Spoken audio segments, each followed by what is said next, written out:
मेरा नाम आशीष राव है और मैं अपने पिता के सिलसिले में श्यामदेव प्रसाद जो आबकारी विभाग में इंस्पेक्टर थे और रिटायर हो चुके थे, उन्हीं के सिलसिले में हम यहाँ पे आए थे।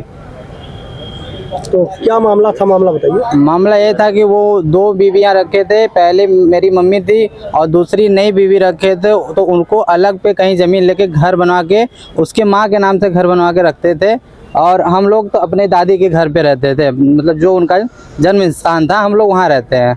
तो वहाँ पे अम्बेडकर जयंती को आते हैं एक बार, इस बार अम्बेडकर जयंती को आते हैं, माला अर्पण भी करते हैं, हालचाल भी सबसे गांव वालों से लेके जाते हैं। लेकिन उनके घर जाते ही चांदमारी में, जो उनका दूसरी बीवी का घर था, चांदमारी में जाते ही उनकी मृत्यु हो जाती है, जाके अंतिम संस्कार भी कर देते हैं, लेकिन हम लोग को कुछ खबर नहीं पड़ती है। मौत कैसे होती है? अब मौत इसी का हम लोग को नहीं पता कि मौत कैसे हुई।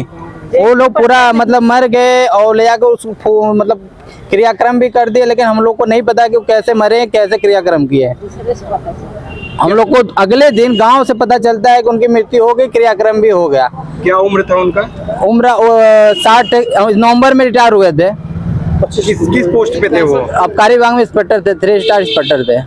तो पहले पत्नी से कितने संतान है? पहले पत्नी से 3 भाई हैं, हम 4 भाई थे, एक भाई एक्सपायर हो गए, 3 भाई हैं। दूसरे पत्नी से? उसमें 1 लड़का 2 लड़की हैं। तो क्या कहना है दूसरी पत्नी का?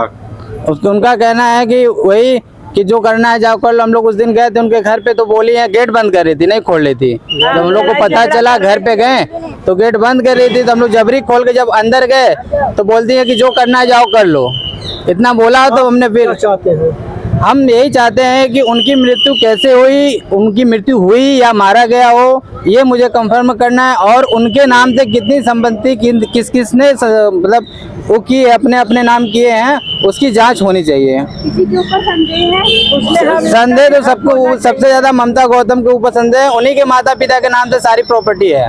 कुल कितनी बड़ी संपत्ति है उनके पहले जिनसे शादी किए हैं उनके पिता का बस साइकिल बनाने का दुकान था, आज 2-3 दुकानें हो गई हैं। अच्छा खालिस्तान महल हो गया है, पीछे भी घर महल के जैसे बनी है। पूरे प्रॉपर्टी अपने बहने की शादी में 4 व्हीलर दिए हैं, जो कि साइकिल बनाने वाला 4 व्हीलर अपने लड़की की शादी में दे रहा है।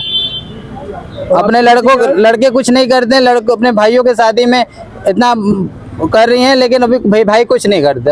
तो पैसे कहाँ से आते हैं? उषा देवी नाम है, गणेशपुर का। जिनकी मृत्यु हुई है आपकी कौन है वो? मेरा पति है, श्यामदेव प्रसाद। आपके पति हैं? हाँ, मेरे पति हैं। कैसे मृत्यु हुई उनकी मृत्यु कैसे हुई? अभी 14 अप्रैल के आए थे और सबसे लड़कों से बातचीत भी किए, सबसे मिले जुले, फिर गए, उनकी मृत्यु हो गई। गांव से हम लोग को पता चला, फिर पता ही नहीं चला। उनकी बहनें 3 ठे आके घर में भी लिख रही हैं, उनकी चाची घर में आके रो रही हैं, सब तो घर ही में आके रो रहे हैं। पता ही नहीं चला कैसे मृत्यु हुआ। क्या हम लोग गए तो वहाँ हम लोग को धक्का दे के गेट के बाहर कर दी। किसके ऊपर शक है आपको? क्या लग रहा है मर्डर किया गया क्या उनका? अब तो नहीं पता कि मर्डर किया गया, क्या किया गया। मृत्यु क्या तो लगता है? अब तो वो मारे हैं कि मर्डर किया, तो वही लोग जान सकते हैं ना।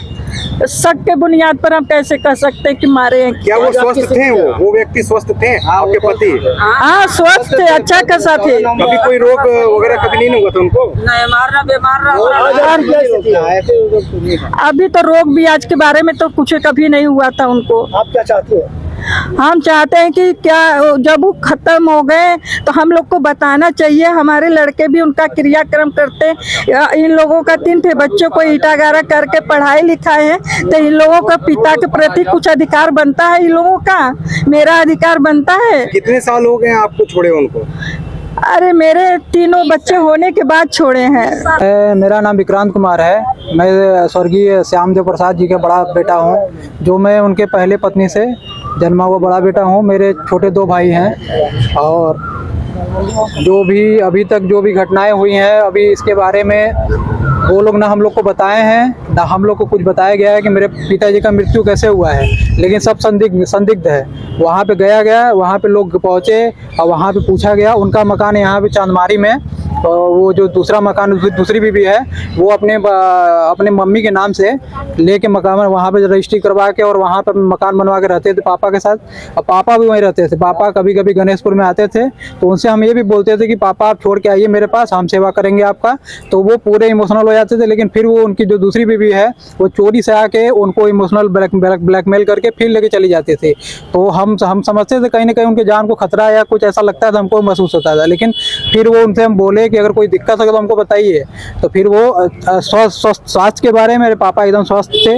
14 अप्रैल को आए थे और वहाँ पे अम्बेडकर जयंती को पूरा माल्यार्पण वगैरह सब किए हैं। अभी जो भी घटनाएं हुई हैं अगर वो हमको नहीं बता रही हैं कि कैसे मरे हैं तो वो ये सीधे साफ साफ दिखाता है कि पैसे के लोभ में आके वो ये अंजाम दिया गया है अभी तक जितने भी हैं। क्योंकि हमारे पिताजी अभी तक जितनी पैसा जब तक अभी तक जो भी कमाई किए हैं सब वही लोग लिए हैं। हमारी मम्मी थी ये स्कूल में दाई का काम करके हम लोग को पढ़ाई लिखाई। आज हमारे तीनों भाई लोग जो भी हम लोग बड़े बड़े हैं इन्हीं की देन है कि हम लोग इनके दाई से जितना पैसा मिलता तो उसमें हम लोग खाते थे और पढ़ते थे। आज इतने हुए। मेरे पापा का कोई योगदान नहीं है। मैं बस यही गुजारिश करता हूँ कि मेरे पापा का जो भी पेंशन ग्रेजुएटी या जो भी हमारी बनती है वो मेरे मम्मी को मिलना चाहिए। क्योंकि अभी तक पैसे का लाभ दूसरी पत्नी उठाई है। मैं चाहता हूँ कि अब मेरे पिताजी नहीं हैं, अब मेरे माताजी को उनका जो भी चले गए अब जो भी लाभ है पेंशन का और ग्रेजुएटी का और जितने भी हमारे पैसा पापा को मिलना है वो मेरी मम्मी को मिले और मेरे भाइयों को और हम लोग को मिले।